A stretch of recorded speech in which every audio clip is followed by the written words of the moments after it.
décidera par la suite, tu l'auras. Parce que la présence de Dieu, la puissance de Dieu est reliée à sa présence. Or, dans la louange, dans l'adoration, nous cherchons sa présence.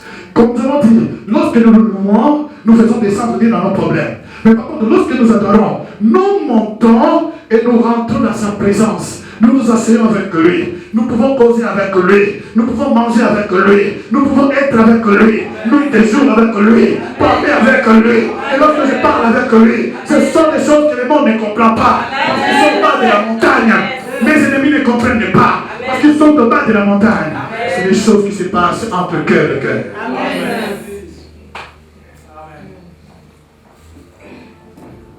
Fais-moi ma gloire. Et Moïse a vu Dieu par derrière une partie. Parce qu'il demandait maintenant l'intimité. Disons ensemble, intimité. Je veux te connaître. Dis, je veux te connaître. Pour mieux te servir. Je veux te connaître. Pour mieux te servir.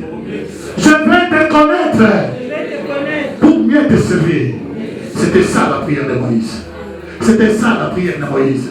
C'était ça la prière de Moïse. Et la Bible dit maintenant, alors qu'il a parlé avec Dieu plusieurs fois, il a vu Dieu plusieurs fois, mais lorsqu'il a compris, ce n'est pas les miracles que je cherche, mais c'est sa présence dans ma vie, c'est sa présence dans ma vie, c'est sa présence dans ma vie. La Bible dit, il descend dans la montagne. Lorsqu'il descend dans la montagne, il était sa peau rayonnait. Hello. Et Moïse ne savait pas. Il descend avec les deux tables et il y avait un nœud de conjonction. Il y a un nœud de conjonction. Et ne savait pas que sa peau rayonnait. Lorsque Dieu te fait grâce par rapport à la prière que tu fais aujourd'hui, sa gloire descend sur toi, que tu le sentes ou pas. Sache une chose, sa gloire réellement transforme les situations. Tu as prié beaucoup. Tu as demandé beaucoup. Tu as gêné beaucoup de fois. Tu as fait toutes sortes de choses. Tu as essayé toutes formes de prière. Intercession. 24 heures sur 24. Tu as changé de dimension. Mais lorsque tu peux comprendre la révélation de l'adoration, lorsque tu peux t'appuyer, seulement ne lâche pas. Comme cette veuve qui demandait au juge pour justifier son cas, tu ne lâches pas ta gloire, Seigneur. Je veux te connaître. Je veux te connaître de profondité en profondité pour mieux te servir, pour mieux t'adorer. Lorsque tu rentres dans l'adoration, lorsque tu rentres dans la profondité, de temps en temps, tu vas voir qu'il y a des rayonnements. Amen. Des situations impossibles commencent à se transformer. Il ne savait pas qu'il rayonnait. Il ne savait pas. Quelle différence. Toutes les fois qu'il est passé, il descendait, pas de rayonnement. Mais lorsqu'il a réussi la révélation, l'adoration faite avec révélation, c'est ça qui produit un changement. C'est ça qui fait que les maladies incurables soient guéries. C'est ça qui fait. Je me souviens de l'an dernièrement, il y avait une sœur qui avait un problème. Nyama. Bon, alléluia. Et il y avait un problème. Les médecins ont dit qu'elle ne doit pas. Elle avait, je ne sais pas, 6 mois de vie, je pense, quelque chose pareil. Et on a fait une réunion d'adoration. Et là, j'ai parlé sur l'adoration de la fournaise. Elle ne pouvait pas manger. Et les choses ne faut pas rentrer. Elle vomissait toujours. Pendant qu'on était en train d'adorer Dieu, la présence de Dieu est descendue. À ce moment-là, elle a senti la chaleur qui traversait tout son corps. Elle commençait à tousser. Elle sentait qu'il y avait quelque chose qui s'est libéré. Depuis ces jours-là, elle pouvait même bien respirer. Elle a commencé à respirer bien. Elle retourne à la maison. Elle mange. Il n'y avait pas de problème. Elle gardait toute la nourriture. Elle a demandé, elle dit que vraiment je crois que tu m'as guéri. Parce que la chaleur là, le médecin m'a dit que c'est fini pour ta vie. Et nous l'avons accompagnée avec mon épouse. Oh, elle est enlevée. Nous sommes restés.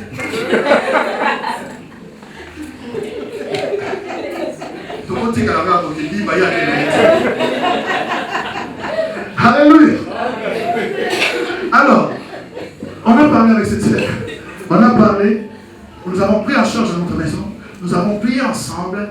Nous avons prié ensemble comme nous connaissons le Seigneur. On l'a appliqué tout et tout. nous avons accompagné cette sœur pour les examens. On rentre là-bas, elle sort, elle était en train de crier. Je dis, qu'est-ce qui se passe? Il dit que le valeur qui était diminué, normalement ce valeur-là ne pouvait pas se reproduire.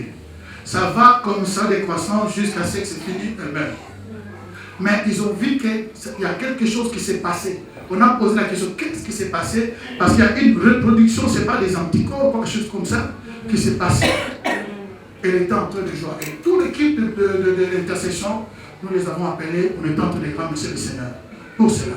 C'est-à-dire que Dieu, dans l'adoration, lorsque sa présence est là, aucune maladie ne peut supporter, à moins que ça soit sa parfaite volonté qui dit que ma chérie, viens ici te reposer, parce qu'il y a des meilleurs. Parce qu'il y a d'autres personnes, je vais parler d'autres témoignages, lorsqu'il est guéri, au lieu de tenir la guérison, à mon moment de zongi, la santé est tournée, la poitrine a bombé encore une fois, les collants qui ne collaient plus commencent à coller,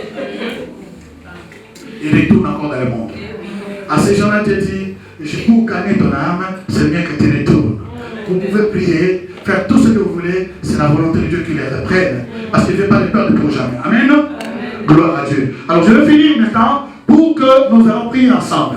Et bien pour finir, pour atterrir dans la douceur. Et cette présence-là qui était sur la montagne, la présence de lui qui était sur la montagne, la Bible dit, Dieu a choisi un lieu qui s'appelait le tabernacle dans l'Ancien Testament.